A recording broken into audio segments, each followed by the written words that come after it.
La canción del día de hoy es Houdini de Eminem. Ahora vamos con el ejercicio que dice lo siguiente. Si la distancia entre dos puntos A y B de una recta numérica no es menor que 3, la gráfica que representa dos puntos con esta condición es. Entonces, cuando llegamos a ver esta palabra que es no, esto es una negación. Entonces, algo que nos puede ayudar a interpretar mejor lo que estamos buscando es, primero, identificamos lo que hay después del no.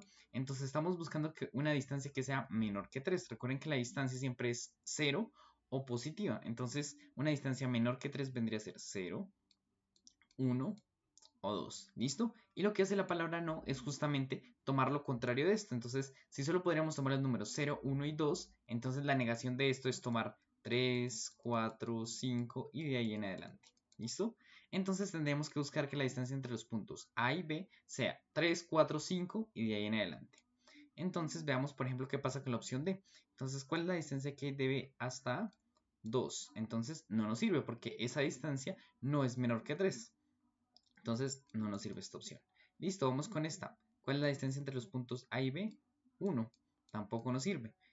¿Cuál es la distancia aquí? De A hasta B. 2. Tampoco nos sirve. Pero en la opción A, la distancia que hay de B hasta A o de A hasta B, que es la misma, es 1, 2 y 3. Entonces, esta sería la respuesta correcta. Justamente los puntos A y B tienen una distancia no menor a 3, ¿listo? Pero vamos a ver que esto también lo podemos hacer de una forma analítica, ¿listo? Y ahí entra el concepto del valor absoluto. Muchas veces este concepto nos puede llegar a complicar un poco, sin embargo, piensa en el valor absoluto como distancia, ¿listo? Cuando yo le saco el valor absoluto a un número, realmente lo único que yo quiero saber qué es. ¿Cuál es la distancia que hay desde ese número hasta el 0? Entonces yo me pregunto cuál es el valor absoluto de 2, estoy preguntándome cuántas unidades de distancia hay desde el 2 hasta el 0. Entonces nosotros sabemos que cuando el número es positivo, el valor absoluto básicamente lo deja quieto.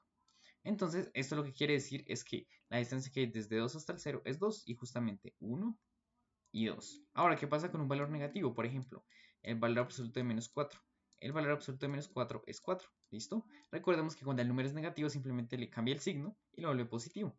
Entonces, esto geométricamente nos quiere decir que la distancia que hay desde el menos 4 hasta el 0 es de 4. Entonces vamos a ver. 1, 2, 3 y 4. ¿Listo? Entonces el valor absoluto simplemente es eso, la distancia que hay desde ese número hasta el 0. Sin embargo, también es una herramienta importante para calcular distancias, ¿listo? Y entonces podemos utilizar la siguiente fórmula. Si nosotros queremos calcular la distancia que hay entre dos puntos, se utiliza el valor absoluto, porque justamente el valor absoluto es positivo y las distancias son 0 o positivas. Entonces, simplemente aplicamos la siguiente fórmula, valor absoluto de x1 menos x2. Listo. O también podemos aplicar el valor absoluto de x2 menos x1. ¿Listo? Cualquiera de las dos las pueden llegar a utilizar. Entonces ustedes me dirán, ¿y cuál pongo x1 y cuál pongo como x2? Pues simplemente el que ustedes deseen. Realmente esa es la ventaja de trabajar con valor absoluto, que no importa el orden, ustedes pueden llegar a la misma respuesta. Entonces llegamos a la misma respuesta de manera analítica. ¿Listo? Aquí lo hicimos de manera gráfica. Entonces ahora hagámoslo de manera analítica. Entonces voy a llamar a este B x1 y a este A x2. Observamos que el B está una unidad a la izquierda del 0, por lo tanto está en menos 1. Y A está 2 unidades a la derecha del 0, por lo tanto está en 2. Listo, entonces aplico valor absoluto de x1 que es menos 1, menos que viene por la fórmula x2 que vale 2. ¿Listo? Primero siempre hago las operaciones antes de calcular el valor absoluto. Entonces menos 1 y menos 2 como tienen el mismo signo, entonces dejo acá y lo sumo. 2 más 1 me da 3. Y valor absoluto de menos 3 es 3. Entonces la distancia entre los puntos A y B o B y A, porque recuerden que la distancia no importa desde qué punto arranque, me da 3. Entonces obtuve la misma respuesta utilizando esta fórmula analítica. Y si gustan pueden practicar con la opción B, C y D, que nos da la misma respuesta de forma analítica que de forma gráfica. Recuerden que mañana nos vemos con una nueva canción y un nuevo ejercicio.